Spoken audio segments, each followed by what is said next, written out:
Di situ tuh berkumpul anak dari usia 2 sampai 8 tahun, dari usia 2 sampai 8 tahun. Dan ada anak-anak yang kayak baru 3 tahun gitu, baru 4 tahun, itu dia disuruh ngambilin daun kering, itu mereka ada ngambilin batu, ada ngambil sampah, ada ngambil rumput masih hidup dicabutin gitu. Mereka nggak mengerjakan instruksi itu. Terus ada beberapa ibu yang kayak, nak, ngambilnya apa? Itu apa? Itu bukan daun kering. Tadi kata kakaknya apa? Ini salah. Enggak. Bukan ngambil itu. Salah. Coba. Kamu berpikir deh, mana itu? Daun kering itu seperti apa? Kalau itu anaknya 2 tahun, 3 tahun.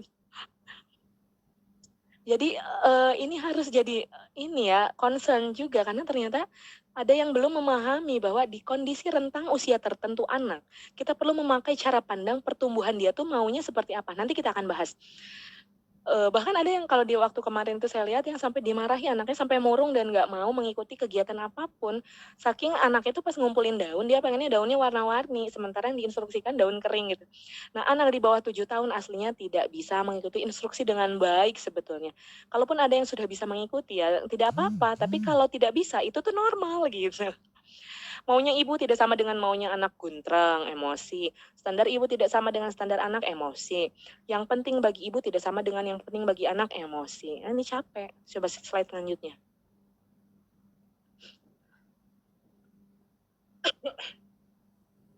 Lanjutnya.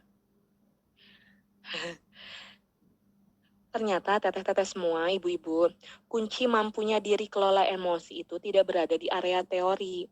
Ya justru ada pada kemauan diri untuk mengeksplor setiap modul belajar yang Allah berikan. Saya perkuat atau tebalkan kata kemauan diri untuk mengeksplor setiap modul belajar yang Allah berikan adalah untuk menegaskan bahwa dalam setiap kondisi itu selalu ada modul belajar yang Allah lagi kasih. Jadi kalau ada kejadian, fokusnya adalah bukan pada apa yang anak lakukan atau teriakannya misalnya, tangisannya, kata-katanya, kok anak ngomongnya begitu, segala macam. Bukan itu. Kata kuncinya adalah kunci ya, mampunya dikelola emosi itu adalah kemauan. Sebelum mau sebenarnya ada kesadaran dan kemauan diri untuk eksplor modul belajar. Jadi, bahkan dalam kejadian anak nangis, anak berbuat sesuatu yang itu memicu emosi, kita harus memahami dan menyadari bahwa kondisi itu adalah modul belajar dari Allah untuk kita.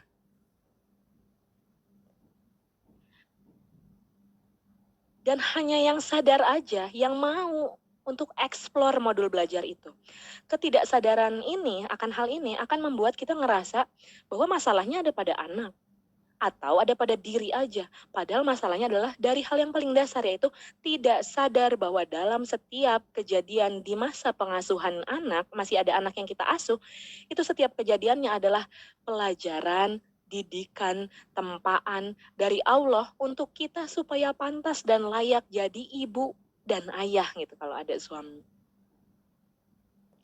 Seperti contohnya saya pernah mau ngisi webinar, anak saya tuh 5 menit sebelum webinar, dua-duanya, saya anak dua-duanya jerit, sama-sama nangis, sama-sama protes, kompak protes saya tidak boleh isi webinar. Nggak boleh, Bubu nggak boleh, sama kita aja. 5 menit sebelum masuk webinar. Apa yang teman-teman lakukan kalau jadi saya? Bentar lagi mau ngisi, itu adalah kontrak profesionalnya gitu ya, saya punya tanggung jawab bagi pengundang dan juga peserta. Tapi mereka pun adalah amanah utama saya, anak-anak. Apa yang saya lakukan kira-kira idealnya? Kalau Anda jadi saya mau melakukan apa coba? Manggil abahnya. Ya, tapi tidak menyelesaikan masalah karena saya panggil suami pun anak-anak maunya saya. Ayo gimana, ayo. Ayo. Saya akan menyakiti hati anak-anak saya ketika saya bilang, kalian sama ayah dulu ya. Ibu mau ngisi webinar dulu. Maka mereka akan berpikir apa? Oh, webinarnya lebih penting dari kami. Apakah itu tidak melukai hati anak? Nah, saya nggak mau melukai hati anak. Nah, gitu. Sebagai ibu kan kita tidak mau kan melukai hati anak kan? Pada dasarnya kan tidak mau ya. Jadi apa yang tidak melukai hati anak tapi tetap bisa ngisi webinar coba? Ikutan aja terus sambil nangis ikutannya kan? Nggak bisa juga yo. Oke, pertama-tama yang saya lakukan adalah saya sadar dulu. Teman-teman, sadar dulu itu penting.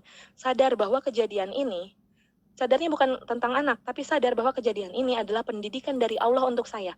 Ada pesan yang Allah mau sampaikan ke saya melalui kondisi anak-anak saya, jerit-jerit sebelum saya isi webinar. ada didikan. Allah memantaskan saya atas suatu kualitas. Dan yang saya tangkap dengan hati nih ya, ibu-ibu tuh kekuatannya sebenarnya menghikmahi dengan hati sendiri. Saya tangkap dengan hati bahwa oh, saya mau ngisi webinar tentang peran ibu, dan ini saya diuji kelayakan saya sebagai ibu di anak-anak saya. Kalau saya tidak pas menghadapi anak-anak saya, maka saya tidak layak berbagi sebenarnya untuk materi ibu. Sadar dulu, jadi nyambungnya jangan langsung ke anak, tapi ke Allah. Allah mau kasih saya pendidikan apa? Yang saya tangkap lewat hati adalah, saya harus layak dulu di depan anak-anak saya, supaya saya bisa integritas di hadapan peserta untuk menyampaikan materi, supaya pantas gitu. Maka yang saya lakukan adalah saya minta izin ke panitia untuk mundur 10 menit. Saya minta izin 10 menit untuk saya menyelesaikan suatu hal dulu, kata saya. Lalu yang saya lakukan adalah saya samperin anak. Dan ketika saya samperin anak, nah nanti ya apa yang saya lakukannya, saya samperin anak, pokoknya saya akan melakukan beberapa tahapan yang nanti akan kita bahas, tahapannya itu teman-teman bisa duplikasi. Tapi yang terjadi adalah hak anak tunai, kemudian saya tetap bisa melakukan tugas saya setelah hak anak tunai. Dan itu kan yang kita pengen. Nah itu cuman bisa dilakukan kalau kita, kuncinya dulu di slide ini adalah sadar. Sadar selalu ada pesan Allah di balik setiap kejadian dari perilaku anak. Setelah sadar, insya Allah akan terbit rasa mau untuk mengeksplor setiap modul belajar yang Allah berikan ke kita melalui setiap kondisi apapun, termasuk kondisi dengan anak, termasuk kondisi dengan suami. Tadi ada chatting tetangga yang ngomentarin, termasuk kondisi dengan tetangga, kayak dengan suami, dengan mertua, orang tua.